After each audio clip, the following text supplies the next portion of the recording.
Now, let me say a few words to our American friends. Climate change is one of the major issues of our time. It is already changing our daily lives, but it is global. Everyone is impacted. And if we do nothing, our children will know a world of migrations, of wars, of shortage. A dangerous world. It is not the future we want for ourselves. It is not the future we want for our children. It is not the future we want for our world.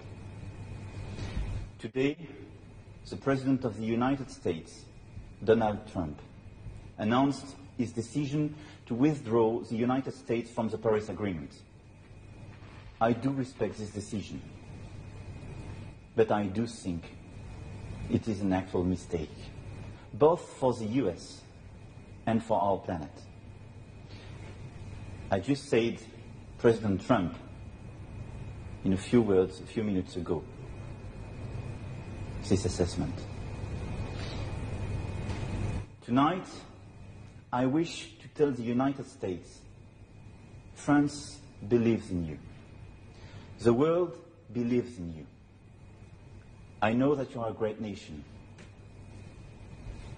I know your history, our common history. To all scientists, engineers, entrepreneurs, responsible citizens who were disappointed by the decision of the President of the United States, I want to say that they will find in France a second homeland. I call on them, come and work here with us, to work together on concrete solutions for our climate, our environment. I can assure you, France will not give up the fight. I reaffirm clearly that the Paris Agreement remains irreversible and will be implemented, not just by France, but by all the other nations. Over the coming hours, I will have the opportunity to speak with our main partners to define a common strategy and to launch new initiatives. I already know that I can count on them. I call on you to remain confident. We will succeed because we are fully committed. Because wherever we live, whoever we are, we all share the same responsibility. Make our planet great again. Thank you.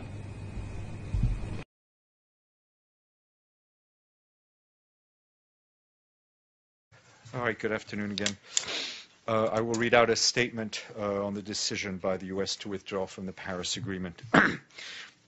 The decision by the United States to withdraw from the Paris Agreement on climate change is a major disappointment for global efforts to reduce greenhouse gas emissions and promote international security.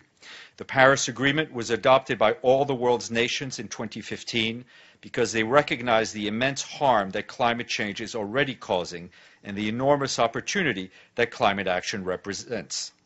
It offers a meaningful yet flexible framework for action by all countries. The transformation envisaged in the Paris Agreement is already underway.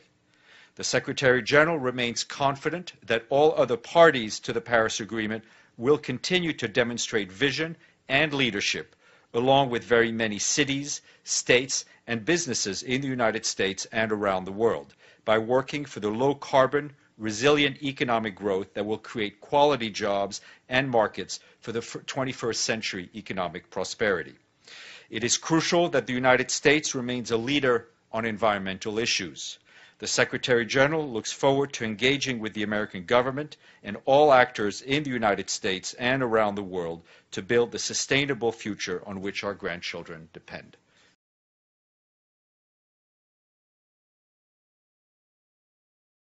Is a dagger aimed straight at the heart of New York City. And it's very painful to reflect the fact that Donald Trump is from New York City. He should know better. He should know that what he is thinking of doing would hurt his hometown more than almost any place else. We saw the destructive power of nature in the age of climate change. We in New York City are going to have to take matters into our own hands. We plan later this week to sign an executive order maintaining New York City's commitment to the Paris Agreement. It's a sad state of affairs when localities have to do what the federal government should be doing, but we're prepared to do that.